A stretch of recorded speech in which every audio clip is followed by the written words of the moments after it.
지금 바울은 이제 3차 전도 여행을 마치고 예루살렘으로 이제 가는 중입니다. 지난 장 20장에서 밀레도에서 거기서 에베소 교회의 지도자들을 불러서 교회를 어떻게 이끌어 가야 되는지를 얘기해 줬죠. 직분자의 역할이 무엇인가를 말해 줬어요. 첫 번째가 어떤 역할이라 그랬습니까? 하나님이 피로 값주고 사신 교회를 지키는 자다, 돌보는 자다라고 했죠. 또 두 번째로 뭘 얘기했죠? 하나님의 말씀을 먹이는 사람이다. 너희가 내가 했던 것처럼 너희도 그렇게 하십시오라고 당부를 했습니다. 이제 오늘은 밀레도에서 마지막 이제 예루살렘까지 가는 여정이 나옵니다. 지도를 한번 또 확인해 봅시다. 저 밀레도에서 이제 쭉 고스, 니도, 로도, 바다라, 오른쪽 두로에서 가이사라, 예루살렘, 이제 마지막 이쪽 여정을 쭉 가서 오는 겁니다. 밀레도에서 예루살렘까지는 1200km예요. 근데 밀레도에서 가이사라까지 배를 타고 이제 이동을 합니다. 1100km 정도 되고 가이사라에서 예루살렘까지 이제 걸어서 도착을 하는 것입니다. 밀레도, 고스, 로도, 바다라까지 여기는 이제 하루씩 배를 타고 이동을 했어요. 여기는 연안, 말하자면 국내선이에요. 배도 국내선이 있고 국제선이 있죠. 이건 국내선입니다. 근데 가이사라까지 가는 것은 국제선입니다. 바다라에서 국제선 배를 타고 상선을 타고 지중해를 건너서 두로에 도착을 하는 거예요. 두로는 지금의 레바논 땅입니다. 레바논 땅. 두로에서 일주일을 머물렀다 그랬어요. 아마 배에 짐을 싣고 내리는 시간이 필요해서 일주일을 머물렀는데 이 일주일 동안 뭘 했다고 했나요? 4절에 보면 바울과 전도팀이 두로에 있는 제자들을 찾아갔다. 그들과 함께 시간을 보낸 거예요. 바울이 두로라는 곳에 교회를 세운 적이 없습니다. 전도여행을 한 흔적이 없어요. 그런데도 이미 그리스도인들이 거기에 있었다는 거예요. 아마도 추정해 볼 때 사도행전 8장에서 예루살렘 교회에 큰 박해가 있었죠. 그때에 예루살렘에 있던 신자들이 사방으로 흩어져서 이제 살았습니다. 근데 그때에 두로에까지 가서 거기서 살면서 복음을 전하고 또 교회를 세웠던 것 같아요. 근데 오늘 본문에는 바울의 최종 목적지가 예루살렘인데 이제 예루살렘으로 가는 그 길목에서 바울을 막는 사람들이 나타납니다. 바울의 길을 막는 사람들이 나타나요. 첫 번째가 두로에 있는 제자들이었어요. 두로의 제자들이 막았습니다. 4절을 읽어봅시다. 제자들을 찾아 거기서 이레를 머물렀더니 그 제자들이 성령의 감동으로 바울더러 예루살렘에 들어가지 말라 하더라. 성령 하나님이 두로에 있는 성도들에게 바울이 예루살렘에서 어떤 일을 당할 것인지 어떤 일을 겪을 것인지를 알게 하셨어요. 매 맞고 감옥에 갇힌다, 그런 것을 이제 보여주신 것 같아요. 그러자 성도들이 너무 놀라서 그때부터 바울을 붙잡는 거예요. 가지 마십시오. 예루살렘에 가지 마십시오. 바울이 어떻게 했나요? 아랑곳하지 않고 배가 떠날 시간이 되자 부두로 나와서 작별 인사하고 배를 타고 떠났어요. 이건 잘 됐단 말이에요. 근데 두 번째로 또 막는 사람들이 있었습니다. 가이사라의 지도자들이에요. 자, 이 배가 두로에서 돌로마이에서 하루를 묵고 그 다음에 가이사라에 도착을 했다고요. 이제 예루살렘에 가는 사람들은 여기서부터 걸어서 가는 거예요. 근데 바울의 일행은 바로 가지 않고 가이사라에서 머물렀습니다. 빌립의 집에서 여러 날을 머물렀다, 성경이 얘기해요. 빌립은 우리가 알고 있는 초대교회 최초의 집사 7명 가운데 1명, 빌립 집사예요. 바울이 예수 믿기 전에는 빌립은 바울에 의해서 많은 핍박을 당했죠. 그런데 그가 돌이킨 이후에, 회개한 이후에 이제 빌립과 같이 믿음의 길을 걸어가는 동역자가 된 거예요. 그러니까 동역자니까 얼마나 마음 편하겠어요. 바울이 이제 마지막 예루살렘을 앞두고 거기에서 좀 쉬었다 가는 것입니다. 근데 이때 아가보라고 하는 아주 유명한 선지자가 빌립의 집을 방문했어요. 바울도 잘 아는 사람입니다. 왜냐하면 안디옥 교회에서 사역할 때 예루살렘에서 아가보 선지자가 안디옥까지 내려와서 얘기했어요. 천하에 큰 기근이 들 것이다. 예언을 했습니다. 근데 실제로 글라우디오 황제 때에 엄청난 대기근이 발생을 했어요. 특별히 그 예루살렘이 큰 피해를 입었습니다. 그래서 안디옥 교회에 있는 성도들이 구제 헌금을 해서 바울과 바나바 편으로 예루살렘 교회 성도들을 구제한 적이 있었습니다. 근데 이 아가야 선지자가 바울이 빌립의 집에 있다는 것을 알고 왔는지, 아니면 빌립을 만나기 위해서, 빌립의 딸이 4명이 있었는데 그 4명이 예언자예요. 그들을 만나기 위해서 왔는데 거기에 바울이 있는 것을 우연히 알게 된 건지는 모르겠어요. 근데 그 집에 와가지고 특별한 행동을 했습니다. 아가보 선지자가 특별한 행동을 했어요. 11절 읽어봅시다. 우리에게 와서 바울의 띠를 가져다가 자기 수족을 잡아매고 말하기를, 성령이 말씀하시되 예루살렘에서 유대인들이 이같이 이 띠 임자를 결박하여 이방인의 손에 넘겨주리라 하거늘. 잘 상상해 보세요. 아가보 선지자가 바울의 허리띠를 가져오라고 해서 그 허리띠로 자기의 손과 발을 묶었어요. 그리고 나서 이 허리띠의 주인은 이렇게 될 것입니다 라고 예언을 했습니다. 바울이 예루살렘에 가면 유대인들에 의해서 바로 붙잡힐 것이고 이방인에게 넘겨져서, 로마에 넘겨져서 이렇게 어려움 당할 것이라는 것을 행동으로 보여준 거예요. 가끔 구약의 선지자들 가운데 이렇게 행동 예언을 한 분들이 있었죠. 자, 이것을 빌립의 집에 있는 모든 사람들이 다 보았습니다. 그들이 어떻게 했나요? 12절을 읽어볼까요? 우리가 그 말을 듣고 그곳 사람들과 더불어 바울에게 예루살렘으로 올라가지 말라 권하니. 우리가 그 말을 들었다라고 했어요. 여기서 우리는 사도행전을 기록한 누가죠. 또 지금 누가와 함께, 바울과 함께 전도여행을 하고 있는 전도여행 팀원들입니다. 또 바울과 또 빌립의 집이니까 빌립과 빌립의 4명의 딸이 들었어요. 근데 이들 모두가 다 공통적인 의견이 모아졌습니다. 바울에게 가서 예루살렘에 올라가지 마십시오. 권했다 그랬어요. 권했다는 것은 점잖게 그러면 어떻습니까? 라고 권유했다는 것이 아니에요. 청했다는 것이 아닙니다. 절대로 가면 안 됩니다. 가서는 안 됩니다라고 계속해서 말한 거예요. 뒤에 보면 울면서 붙잡았다라고 얘기하는 것입니다. 자, 여러분, 바울의 마음이 어땠을까요? 고마웠을까요? 13절에 바울이 마음을 표현해요. 읽어봅시다. 바울이 대답하되 여러분이 어찌하여 울어 내 마음을 상하게 하느냐. 나는 주 예수의 이름을 위하여 결박당할 뿐 아니라 예루살렘에서 죽을 것도 각오하였노라 하니. 여러분이 이렇게 울면서 나를 붙잡으면 내 마음이 너무 아픕니다. 나는 지금 죽는 것도 각오하고 가는 겁니다 라고 얘기했어요. 이것은 이미 우리 앞장에서 에베소 교회 직분자들에게, 장로들에게 했던 말입니다. 20장 23절 24절 한번 그때 했던 말을 다시 볼까요? 오직 성령이 각 성에서 내게 증거하여 결박과 환난이 나를 기다린다 하시나 내가 달려갈 길과 주 예수께 받은 사명 곧 하나님의 은혜의 복음을 증언하는 일을 마치려 하면은 나의 생명조차 조금도 귀한 것으로 여기지 아니하리라. 이 말을 듣고 에베소 지도자들은 어떻게 했어요? 마음이 아팠지만 함께 울면서 기도하고 축복하며 보냈다고요. 근데 지금 바울을 가장 잘 아는 사람들, 누가, 빌립과 같은 사람들은 바울을 너무 잘 아는 지도자들이란 말이에요. 이 사람들은 바울을 격려하고 힘을 줘야 돼요. 지금 바울이 예루살렘 코앞에 두고 얼마나 마음이 찹찹하겠어요.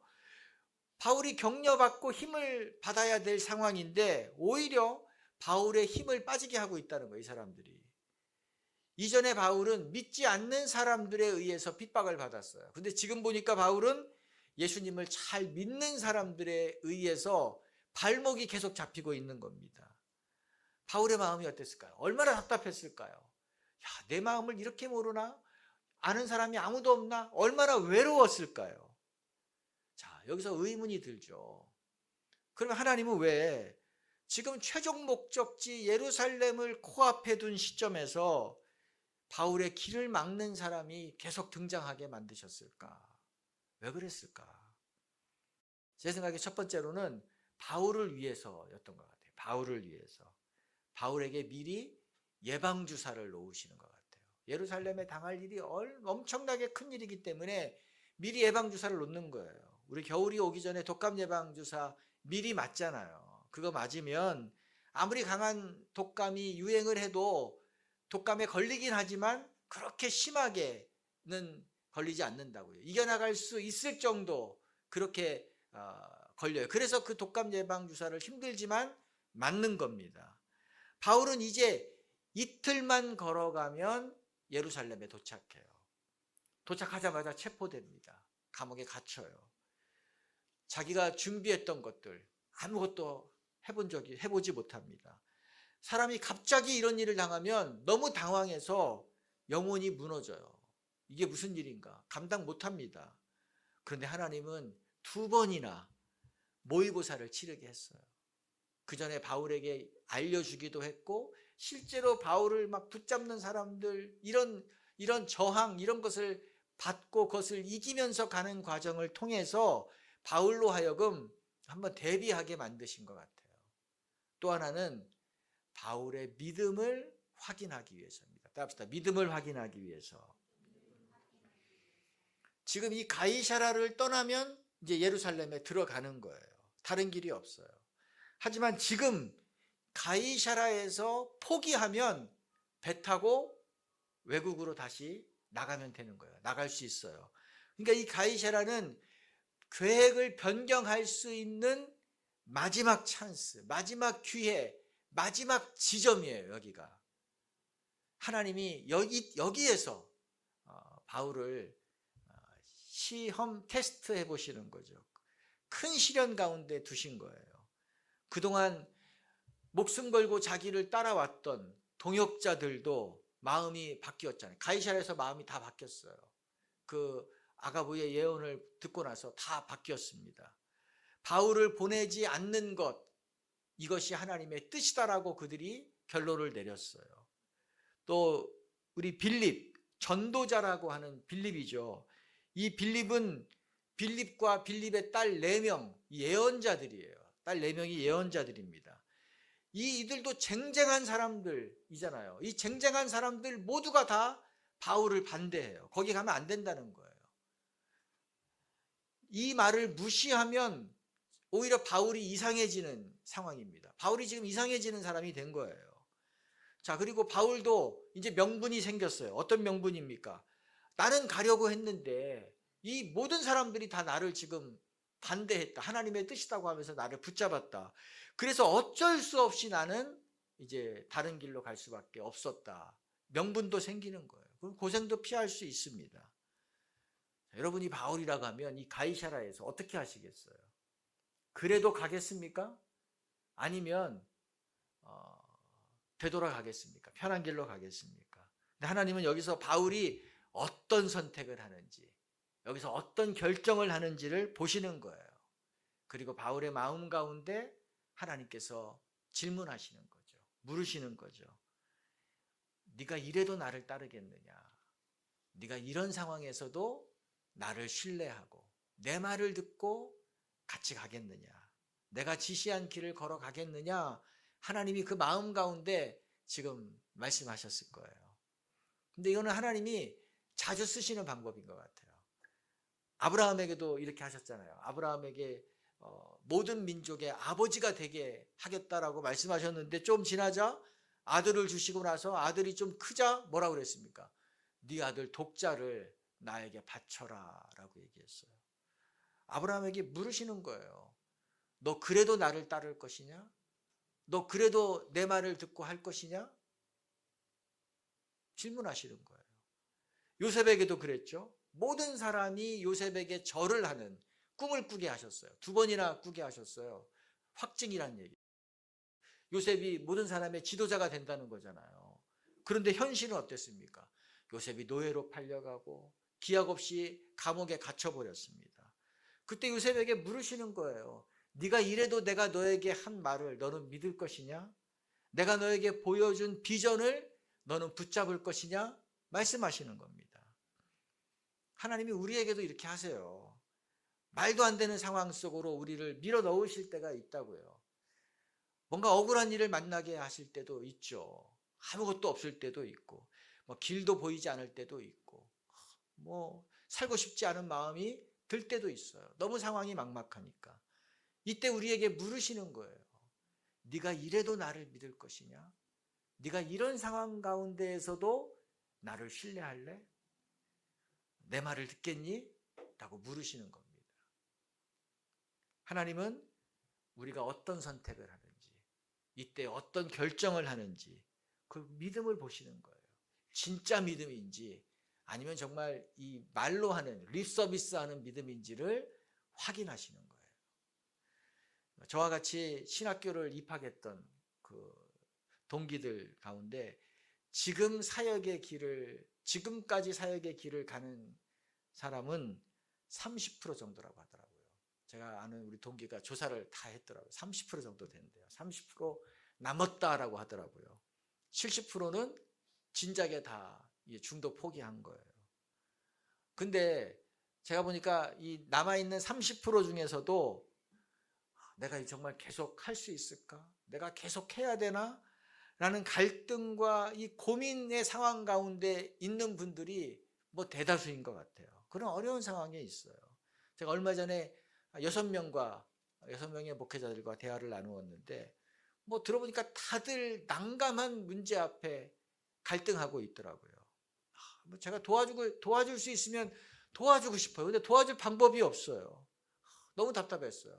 근데 얘기를 이렇게 하는 가운데 제 안에 한 가지 생각이 난데없이 떠올라서 얘기했습니다. 어떤 얘기였냐면 우리는 대형 마트나 백화점만 있으면 충분할 것 같고 그거 있으면 잘 살 수 있고 좋을 것 같다고 생각을 하는데 실제로는 그렇지 않습니다. 대형 쇼핑몰은 있으면 너무 좋지만 그거 없어도 사람이 사는 데는 별 문제 없습니다. 하지만 동네에 작고 아주 허름한 가게가 없으면, 이 구멍가게라고 옛날에 했죠. 그 가게가 없으면 어떻습니까? 그 마을에는 사람이 살 수 없습니다. 그 마을은 곧 소멸됩니다. 구멍가게가 있어야지 급할 때 물도 살 수 있고 급할 때 쌀도 살 수 있습니다. 몸이 아파서 마트에 갈 힘이 없을 때 달려가서 우유 한 개라도 살 수 있는 겁니다. 근데 우리들이 바로 그런 대형 마트는 아니지만 꼭 필요한 작은 구멍가게 같은 사람들일 수 있습니다.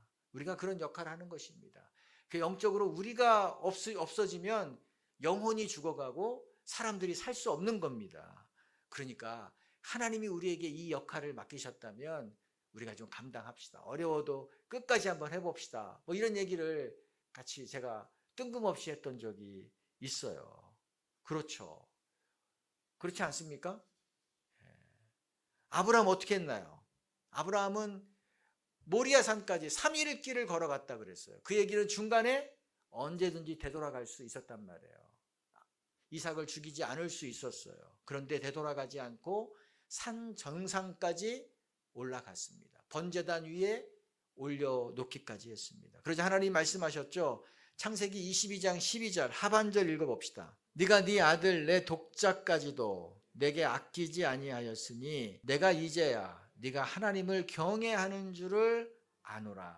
22장 1절에서 하나님은 아브라함을 시험하려고 이삭을 바치라고 했다고 얘기했어요. 아브라함을 테스트하려고 이삭을 바치라고 하신 것이다 라고 했습니다. 근데 아브라함은 이 믿음의 테스트를 어떻게 했어요? 통과했어요. 거뜬히 통과했습니다. 넉넉히 통과했어요. 하나님 말씀하시죠. 내가 이제야 너의 믿음을 확인했다. 내가 이제 너의 믿음을 확신하게 됐다. 인증 도장을 찍어주셨습니다. 요셉도 마찬가지예요. 아무런 기약이 없는 그 노예 생활, 그 감옥 안에서도 하나님이 주신 그 비전을 놓지 않았다고요. 20년 넘게 놓지 않았어요. 하나님은 말씀하셨어요. 내가 이제 너의 믿음을 확인했다. 그의 심령 가운데 말씀하신 거예요. 그래서 때가 되자 애굽의 총리로 세우시잖아요. 우리도 이 단계로까지 나아가야 될 줄 믿습니다. 이 단계로까지. 너 이래도 나를 따를래? 너 이래도 나를 믿을 수 있니? 라고 하는 상황 앞에서 예, 저는 끝까지 갑니다. 예, 저는 주님을 신뢰합니다. 라는 고백을 할 수 있어야 될 줄로 믿습니다. 이것이 영적 성숙이에요. 근데 많은 경우 매번 이 예루살렘을 코앞에 두고 거기를 들어가지 못하고 매번 돌아가는 분들이 있단 말이에요. 매번 그 앞에서 넘어져요. 이거 얼마나 안타까운 일입니까? 그러면 어린아이 수준을 넘어가지 못하는 거예요. 우리 성도님들은 이 하나님의 그 부르심 앞에 예루살렘 안으로 들어가는 우리 성도님 되기를 축복합니다. 아멘. 바울을 위해서 이렇게 하신 거예요. 또 하나는 지도자들을 위해서 이렇게 하셨어요. 성도들과 지도자들을 위해서 이렇게 하신 것입니다. 두로의 성도들이 바울을 붙잡았다 그랬죠. 붙잡았지만 바울이 떠났어요. 예루살렘에서 어려움이 있다는 것을 알고도 바울이 갔단 말이에요. 배를 탔단 말이에요. 그걸 보면서 두로의 성도들이 무엇을 느꼈을까요? 뭘 느꼈을까요? 예수 믿는 사람은 저런 거구나. 예수 믿는 사람은 저렇게 사는 거구나. 힘든 것을 알고도 가는 거구나. 나도 저렇게 살아야지. 나도 저렇게 믿어야지. 그들이 산 교육, 살아있는 믿음을 그들이 보고 결단했을 것 같아요. 바울의 그 모습이 그들에게 메시지가 된 거예요. 그렇지 않을까요? 가이사랴의 지도자들은 어땠을까요? 가이사랴의 지도자들. 바울을 그들이 말렸어요. 붙잡았어요. 좋은 의도로 한 거예요. 바울을 너무 사랑해서, 바울을 너무 아껴서, 아니 이렇게 보배로운 귀한 기독교의 자산을 잃어버려서는 안 된다. 그런 아주 충정의 마음으로 붙잡은 것입니다. 하지만 그것은 하나님의 길을 막는 거였어요. 근데 여기에 빌립이 가세했다는 것이 저는 조금 놀라워요. 빌립. 여러분, 빌립은 원조 바울과 같은 존재예요. 20년 전에 바울이 이 빌립과 같은 사람입니다. 바울보다 수십 년 먼저 이 길을 걸어간 사람, 능력의 사역자입니다. 그래서 성경에 전도자 빌립이라고 설명을 오늘 본문에 해놨잖아요. 왜 그렇습니까? 유대인들이 절대로 들어가지 않는 사마리아 땅에 최초로 들어가서 복음을 전하고 교회를 세운 사람이 누구예요? 빌립이에요. 사마리아 땅은 지나도 안 가는 길이었는데 거기에 처음으로 들어가서 복음을 전했다니까요. 교회를 세웠다니까요. 또 거기서 사역을 잘하고 있는데 성령께서 어디로 가라 그랬어요? 유대 광야로 가라. 뜬금없이 70km나 떨어진 광야 아무도 없는 곳으로 보냈습니다. 그런데 영문도 모르지만 거기로 갔어요. 또 성령이 마차가 지나가니까 거기에 다가가라 그랬어요. 거기에 다가가니까 에티오피아의 그 재정부 장관 정도 되는 사람이 성경을 읽고 있었고 그것을 보고 빌립이 마차에 올라타서 복음을 전했죠. 그가 예수를 믿었습니다. 그리고 가다가 또 물이 나오니까 바로 침례를 줬어요. 그러니까 기독교 역사에서 최초로 이방인에게 복음을 전한 사람이고 최초로 이방인에게 침례를 베푼 사람이 누구라고요? 빌립이에요. 빌립도 내가 사마리아에 가겠습니다라고 했을 때 주변 사람들이 어떻게 했을까요? 다 말렸을 거예요. 사마리아는 가는 곳이 아니다 그랬을 거예요. 빌립이 내가 광야로 갑니다라고 했을 때 어떻게 했을까요? 사마리아 교인들이 다 붙잡았어요. 거기를 왜 갑니까? 우리를 놔두고 거기를 왜 갑니까? 그러나 하나님 말씀하시면 물불을 가리지 않고 갔다니까요. 근데 지금 빌립이 사역에 은퇴했다는 말이 없어요. 보니까 아직도 현역 사역자예요. 지금도 사역자입니다. 가이사랴의 사역자예요. 그런데 지금은 어떤가요? 옛날의 모습이 아니에요. 어떤 그런 날 것 같은 믿음이 보이질 않습니다. 원색적인 믿음이 퇴색돼 있어요. 아가보가 예언하면서 예루살렘에 가면 안 됩니다라는 말을 한 적이 있나요? 아가부의 예언에 그런 게 없어요. 그런 일을 겪을 것이다만 있었지 예루살렘에 들어가지 말라는 말은 하지 않았어요. 그런데 대선배 빌립, 믿음의 거장 빌립이 힘든 일을 가면 안 되지, 힘든 길은 가면 안 돼라고 하면서 그것을 막아서니까 그 밑에 있는 모든 누가와 전도 팀원들, 다 빌립의 딸들도 다 거기에 동조한 겁니다. 다 흔들렸어요. 20년 전에 죽음의 땅이라고 생각했던 사마리아 그 한복판으로 들어갔던 그 빌립의 야성의 믿음이 지금은 보이질 않는다는 거예요. 가이사라에 정착한 이후에 점점 희미해진 것 같아요.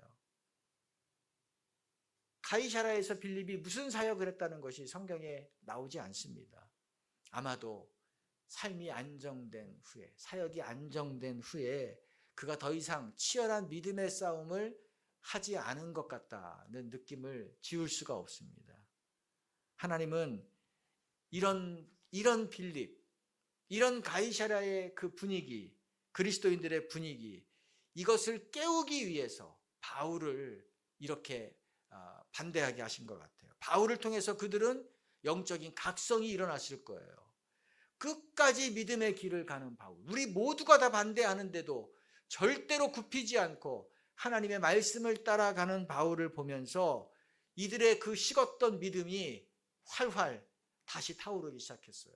잊어버렸던 과거의 그 열정이 다시 살아나기 시작했어요. 아, 나도 저랬는데, 저게 맞는데, 아, 내가 너무 퇴색됐구나 하는 것을 느낀 거죠. 그렇죠. 이 바울이 이렇게 하기가 쉽지 않은 것이었습니다. 우리도 이 바울처럼 믿음의 경주를 끝까지 해야 될 줄로 믿습니다. 완주하는 사람이 돼요. 완주. 마침표를 찍는 사람이 돼야 된다고요. 이렇게 하려면 어떻게 하면 이렇게 할 수 있을까? 내가 사는 이유를 분명히 알아야 됩니다. 따라서 내가 사는 이유를 분명히 알아야 된다. 13절 바울의 고백을 봅시다. 나는 주 예수의 이름을 위하여 결박당할 뿐 아니라 예루살렘에서 죽을 것도 각오하였노라. 바울의 삶의 방향이 무엇인지, 목적이 무엇인지가 여기에 분명히 나와 있습니다. 무엇을 위해 산다 그랬어요? 나는 주의 이름을 위해서 산다. 바울이 결박당하는 것을 알고도 받아들인 것은 그것이 주님의 이름을 위한 것, 주를 위한 것이기 때문이에요. 바울이 거기에서 죽는다는 것도 각오하고 들어간 이유는 뭐예요? 이것이 주의 이름을 위한 것이기 때문에, 그것이 자기가 사는 목적이기 때문에, 이유이기 때문에 그런 거예요. 바울이 자기의 성공을 위해서, 자기의 유익을 위해서 사는 사람이라면 가이사라에서 돌아갔죠. 예루살렘에 들어가지 않습니다. 근데 바울은 Jesus first, 우리가 늘 얘기하는 God first, 하나님 제일주의의 사람이었던 거예요. 여러분, 이것이 바울의 이야기가 아니라 여러분의 이야기가 될 줄로 믿습니다. 이것이 나의 이야기가 되어야 돼요. 옛날 이야기가 아니라 지금 내가 살아가는 이야기여야 되는 것입니다. 제가 지난주에 디쉐어라는, 저는 처음 들어봤는데, 디쉐어라는 온라인으로 교육하는 회사의 그 대표, 현승현 대표의 강의를 들었어요. 이전에 간간히 듣다가 직접 현장에서 들은 건 처음이에요. 근데 이분 나이가 41살이더라고요. 아주 젊잖아요. 근데 몇 년 전에, 한 6년 전 뭐 정도 됐을 거예요. 담임 목사님이 자기를 이렇게 부르더래요. 갔는데, 우리 교회가 증축을 하는데 재정이 좀 부족하니까 당신이 미리 11조를 10억 원을 해라. 그렇게 얘기를 하대요. 11조를 미리 10억 원을 좀 했으면 좋겠다. 그래서 내가 소득의 11조는 잘하고 있는데 미리 11조를 하라는 얘기는 성경에도 본 적이 없고 들어본 적도 없고, 그래서 좀 고민을 했대요. 그래서 목사님, 제가 10억 원은 없고요. 제가 뭐 통장도 정리하고 뭐 여기저기 다 끌고 모으면 한 5천만 원은 제가 건축 헌금을 할 수 있을 것 같습니다. 제가 5천만 원을 건축 헌금 하겠습니다. 말씀드렸대요. 그랬더니 그게 아니고 미리 11조를 10억 원을 해라고 또 말씀하셨대요. 그래서 이거는 나 혼자 결정할 수 있는 일이 아니고 집에 가서 우리 아내하고 또 우리 부모님들하고 한번 같이 회의하고 기도하고 좀 해보겠습니다. 집에 왔대요. 그래서 회의를 소집했다네요. 같이 기도를 했대요. 기도를 같이 했는데 자기 마음 가운데 이건 뭐 회의할 일이 아니라 그래 내가 해야겠다 하는 마음이 들었대요. 이분의 믿음의 원칙이 내가 기도를 하는데 그래 환경을 보지 말자. 내가 언제 환경 보고 뭐 살아왔느냐. 환경을 보지 말자. 하나님은 나 없어도 충분히 그거 하실 수 있는 분인데 하나님이 나를 이 영광된 일에 끼워주셨다.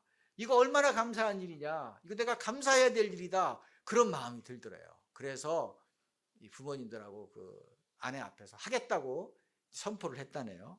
그리고 이제 목사님에게도 말씀드렸고, 그래서 이제 뭐 대출을 또 여기저기 받아가지고 10억 원을 만들어서 헌금을 했대요. 근데 얼마 후에 회사에 있는데 회사에 전화가 왔대요. 전화가 왔는데 뭐 자기 회사에 내가 투자를 좀 하고 싶습니다. 그런 말을 하더라고요. 그래서 이것도 보이스피싱이고 이거 장난 전화인 줄 알고 그냥 뭐 대충 넘겼는데 너무너무 진지하더래요. 그래서 얘기를 좀 들었대요. 그래서 저 회사가 어떤 회사인가 하고 조사를 해보니까 투자은행인데 보유하고 있는 현금이 1조 원인 회사더래요. 근데 당신 회사가 좀 가치가 있어 보니까 내가 투자를 하겠다고 그렇게 얘기를 했대요. 그러면서 이제 1,500억을 주고 자기 회사의 지분 50%인가를 가져갔다고 그러더라고요. 근데 이 회사의 가치를 3천억으로 평가한 거예요. 그 1,500억 원이 들어온 거예요. 근데 이게 34살 때, 제가 계산해 보니까 34살 때 일이더라고요. 여러분, 34살 때 그 젊은이가 10억 원을 미리 헌금을 했어요. 근데 믿음으로 드리자 나중에 1,500억 원이 생각지도 않았던 그것이 현금으로 다시 들어왔다. 이 간증을 하는 것을 보았어요. 그래서 이분이 말하기를 나는 하나님이 마음을 주시면 무조건 합니다. 그것이 사는 길이라는 것을 내가 배웠습니다. 그러더라고요. 그러면서 또 하나 간증을 하는데 한 구호단체에서 이제 그 외국의 가난한 나라에 5억 원을 들이면 아주 현대식 멋진 학교를 지을 수 있습니다. 그런 얘기를 하더래요. 그래서 그러면 나도 그런 일에 내가 참여를 한번 해보고 싶습니다. 내가 지금 뭐 교육사업 하니까 내가 그런 일에 나도 참여하겠습니다. 그랬더니 그 단체에서 하는 말이 아니 참여가 아니라 그 학교 100개를 짓는다는 협약식을 합시다. 여러분 5억 원짜리 100개를 짓겠다고 협약식을 공식적으로 하자는 거예요. 그래서 자기는 그냥 여력이 되는 대로 한 개씩 하고 싶은데 이거를 방송에도 내고 선포를 해버리면 이거 문제가 커지잖아요. 근데 하나님 또 마음을 주신 내가 이거 안 하면 도망가겠다. 한다 그러면 내가 어떻게든지 할 수 있겠다. 그래서 협약식을 했답니다. 5억짜리 100개면 얼마죠? 그럼 500억 정도 되겠죠. 근데 지금 벌써 보니까 6개를 지었더라고요. 6개를. 지난주 제가 목회자 세미나 갔다 그랬잖아요. 근데 제 그 임원분이 저한테 끝나고 와가지고 저분이 5천만 원을 아무도 모르게 헌금하고 갔다고. 그래서 아마 우리 복사기 그것도 이분이 준 그걸로 아마 그 영향이 있을 것 같아요. 그렇게 하나님 앞에 마음 주시면 흘려보내는 일을 하고 있는 것입니다. 근데 처음부터 잘 된 게 아니에요. 대학을 졸업하고 뭐 수십 군데 면접을 내고 이력서를 냈는데 다 떨어졌대요. 학력이 뭐 좋지 않아가지고 받아주질 않더라는 거예요. 그래서 과외를 시작해가지고 이렇게 커졌다라는 얘기를 했는데 그때부터 직장이 없을 때에도 이미 하나님이 마음 주시면 그 흘려보내는 삶을 살았더라고요. 그것이 계속해서 이어지는 것입니다. 전 이것을 보면서 참 믿음으로 사는 젊은이다. 믿음으로 사는 젊은이다. God first. 하나님을 가장 첫 자리에 모시고 살면 그거 손해보는 것 같지만 그거 다 잃어버리는 것 같지만 오히려 하나님은 더 크게 해주시고 더 많은 것을 갖게 해주신다 하는 것을 느꼈습니다. 여러분도 그거 믿으시죠? 여러분 만약 바울이 예루살렘으로 가지 말라고 한 이런 두로의 사람들, 가이사라의 그 쟁쟁한 지도자들의 말을 받아들였다면 어떻게 했을까요? 저는 받아들이지 않았다는 것이 얼마나 다행인지 몰라요. 그 말을 따라갔으면 잠시 몸은 편했어요. 잠시 마음은 편했어요. 그런데 오늘날 우리가 알고 있는 이 바울의 모습은 아닌 거예요. 하나님을 위해 산 사람으로 누구도 바울을 기억하지 않을 것입니다. 그런 영광은 없어지는 거예요. 근데 그가 하나님의 말씀을 끝까지 따랐기 때문에 지금의 바울, 지금의 이 믿음의 바울이 있는 것입니다. 우리도 마찬가지입니다. 여러분, 우리가 무엇을 위해 살아야 될까요? 여러분, 무엇을 위해서 사십니까? 여러분, 무엇을 위해 살고 싶으십니까? 무엇을 위해서 살아야 됩니까? 내가 좀 더 편하게 사는 것, 내가 좀 더 잘 사는 것, 내가 좀 더 건강하게 사는 것, 이거 꼭 필요한 거예요. 그렇게 해야 돼요. 근데 이것이 1번이어서는 안 된다는 거예요. 1번이어서는. 아멘. 이것이 1번이어서는 안 돼. 첫 번째 내가 사는 목적이어서는 안 되는 것입니다. 우리는 주 예수의 이름을 위해서, 하나님이 나에게 맡겨진 것을 감당하기 위해서 이 땅을 사는 것, 이것이 1번이어야 되는 것입니다. 근데 그 길에 박수 쳐주지 않아요. 그 길에는 박수가 없습니다. 바울의 동역자들까지 다 반대했잖아요. 어려움이 있어요. 반대가 있어요. 엄청난 저항이 있습니다. 엄청난 손해가 있어요. 외로움이 있어요. 절벽 앞에 선 것과 같은 그런 두려움도 있다고요. 그러나 끝까지 그 마음을 놓지 않고 걸어가면 하나님이 이루시는 것을 보게 될 것입니다. 여러분이 그런 축복의 사람이 되기를 원합니다. 그래서 바울이 그 영적으로 늙어가는 빌립과 그 가이사라의 사람들에게 충격을 줬던 것처럼, 또 이 두로의 성도들에게 그들이 영적인 다시 한번 갱신을 일으켰던 것처럼 우리가 믿음의 길을 걸어가면 그런 사람들이 일어난다고요. 그런 축복이 있는 성도님들, 우리의 삶이 되기를 축복합니다. 기도합시다. 오늘 우리는 예루살렘을 눈앞에 둔 바울, 예루살렘에 가는 것도 힘들었고 또 거기에 가면 더 힘든 일이 있지만 그 바로 앞에서까지 바울을 고민에 빠뜨리고 바울을 갈등에 빠뜨리는 힘들게 하는 일들이 있었습니다. 유혹이 있었어요. 시련이 있었어요. 또 하나님은 그 가운데 바울이 하나님을 택할 것인가, 아니면 사람의 말을 택할 것인가, 편리함을 택할 것인가, 사명을 택할 것인가, 무엇을 택하는지를 하나님은 보시고 싶어 하셨습니다. 그래요. 우리도 항상 그 갈등 가운데 있는 것입니다. 그러나 그때에 우리가 믿음의 길을 택하고 하나님이 주신 마음을 택하면 우리를 통해서 우리가 살아나는 것은 물론이거니와, 우리를 통해서 하나님의 일이 이루어지는 것은 물론이거니와, 우리를 통해서 죽었던 영혼의 사람들 10년까지도 다시 깨워지는 일거양득의 효과를 누리는 것입니다. 그래서 우리는 포기해서는 안 돼요. 우리는 끝까지 믿음의 길을 걸어가야 됩니다. 빌립과 같이 처음에 멋진 전도자였고 처음에 멋진 사역자였지만 나중에 점점 희미해져가는 생활인으로 전락하는 그런 삶을 살아서는 안 되는 것입니다. 하나님 앞에 결단합시다. 하나님, 내가 다시 주님의 부르심, 주님의 말씀하심, 주님의 마음을 따라 살아가겠습니다. 주의 이름을 위하여 God first, 하나님이 첫 번째인 삶을 살아가겠습니다. 수많은 유혹이 있습니다. 주저앉고 싶은 때도 있고 길이 보이지 않는 상황도 있습니다. 그럴지라도 걸어가겠습니다. 아브라함처럼, 요셉처럼, 오늘 이 바울처럼 걸어가겠습니다. 하나님, 그 믿음의 타협이 일어나지 않도록 도와주십시오. 우리 하나님 앞에 우리의 마음을 아뢰며 나아갑시다. 아버지 하나님, 오늘 우리가 다시 한번 바울의 믿음을 보았습니다. 바울을 반대하는 자들이 얼마나 많은지, 바울을 유혹하는 사람들이 얼마나 많은지, 하나님, 그럼에도 불구하고 그가 아버지 울면서 주님의 길을 걸어갔습니다. 하나님, 저희가 그런 삶을 살게 도와주십시오. 넓은 길을 가는 것이 아니라 좁은 길을 가는 것이고 힘겨운 길을 가는 것이고 죽음의 길을 가는 것과 같은 그런 느낌이 들 때도 있지만, 그럼에도 불구하고 그것이 주님이 주신 길이라면, 주님이 말씀하신 길이라면 하나님 그 길을 걸어가게 도와주시옵소서. 타협하지 않게 도와주십시오. 회피하지 않게 도와주십시오. 뒤로 물러서지 않게 도와주십시오. 이 땅에 참 믿음의 사람이 없어서 우리가 따라가야 될 모델이 없는데, 하나님 우리 교회가 모델이 되고 우리 성도들이 모델이 되게 하여 주시옵소서.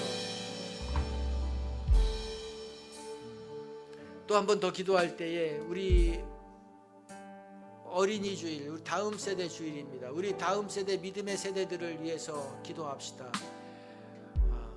우리 현승원 형 집사 35살 때 벌써 믿음으로 10억을 미리 헌금하는 그런 사람. 돈을 들였다는 것이 아니라 그 믿음이 대단한 것입니다. 하나님이 말씀하시면 무엇이든지 행하는 그 믿음, 하나님이 나를 하나님의 일에 끼워줬다는 것을 기쁨과 영광과 감사로 하는 믿음, 그래서 어떤 어려움도 물러서지 않고 거기에 응답하는 믿음, 하나님 이런 살아있는 믿음, 바울과 같은 믿음, 하나님 이것이 우리의 자녀들에게 또 우리의 다음 세대들에게 아버지 이식되게 하여 주시옵소서. 그들이 그런 사람들로 세워지게 도와주시옵소서. 우리 한번 이들을 축복하며 한번 더 기도합시다. 하나님 우리의 자녀 세대들을 위해서 기도합니다. 우리 어린이들을 위해서, 청소년들을 위해서, 청년을 위해서 기도합니다. 하나님 그냥 고만고만한 삶이 아니라, 고만고만한 인생이 아니라 하나님을 위해서 하나님이 쓰실 수밖에 없는 사람이 되기를 원합니다. 하나님 계산으로 사는 자가 아니라 이 땅의 유행을 따라 사는 자가 아니라 하나님의 말씀을 따라 사는 자가 되게 도와주시고, 하나님의 그 주신 마음을 이루기 위해서 사는 자가 되게 도와주시옵소서. 그 뜻을 위해서 하나님 나의 유익을 버리는 자가 되게 도와주시옵소서. 과도한 욕심을 버리는 것이 아니라 과도한 믿음을 갖는 자가 되게 도와주시옵소서. 이 땅의 것을 쟁취하기 위해서 혈안이 되는 자가 아니라 이 땅에 하나님의 나라를 이루고 하나님의 부르심을 이루는 일에 아버지 혈안이 되는 우리 젊은 세대들, 우리 청소년들, 어린이들이 되게 도와주시옵소서. 그런 정금과 같이 단련된 우리 자녀 세대들이 아버지 일어나게 도와주시옵소서. 그래서 이 어둠의 세력을 꺾는, 어둠의 세력을 환하게 비추는 자들로 성장하게 도와주시옵소서. 그런 축복을 내려주시기를 원합니다. 그렇습니다. 우리가 이 땅을 살아가는 것 우리의 힘으로 살 수 없습니다. 재정의 힘으로 살 수 없습니다. 육체의 힘으로 살 수 없습니다. 다른 사람을 믿고 살 수 없습니다. 믿음으로 사는 겁니다. 믿음으로 이기는 것입니다. 그러나 믿음을 앞세우고 나가는 자에게는 하나님이 길을 여시고 하나님이 승리를 주시는 것입니다. 우리가 내가 그런 삶을 살겠습니다라고 하는 고백을 찬양으로 한번 고백합시다. 주 믿는 사람이 일어나 다 힘을 합하여 이 세상 모든 마귀를 다 쳐서 멸하세. 저 앞에 오는 적군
우리가 사도행전을 통해서 계속 바울이 주님의 길을 걸어가는 데 있어서 수많은 방해자들을 만나고 있습니다.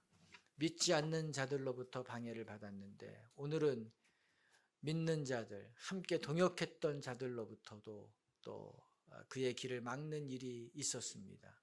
그럼에도 불구하고 그가 편한 길, 쉬운 길, 모든 사람들이 박수치는 길을 따르지 않고 하나님 말씀, 하나님이 주신 그 복음의 길, 사명의 길을 걸어간 것을 보았습니다.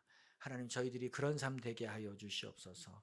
하나님이 우리에게 주신 그 마음과 우리에게 주신 그 역할과 우리에게 주신 그 직책과 그 모든 것을 잊어버리게 만들고 포기하게 만들고 내려놓게 만들고 뒤로 물러서게 만드는 일들이 있습니다. 가이사라까지 힘들게 왔지만 다시 돌아가게 만드는 일들이 우리 안에 있습니다.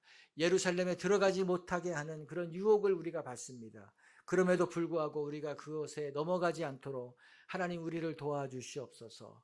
하나님 우리에게 담대한 믿음을 주시고 견고한 믿음을 주시고 하나님 죽음의 그 불구덩이까지도 들어가겠다고 하는 그런 야생의 믿음, 살아있는 믿음을 저희에게 부어 주시옵소서.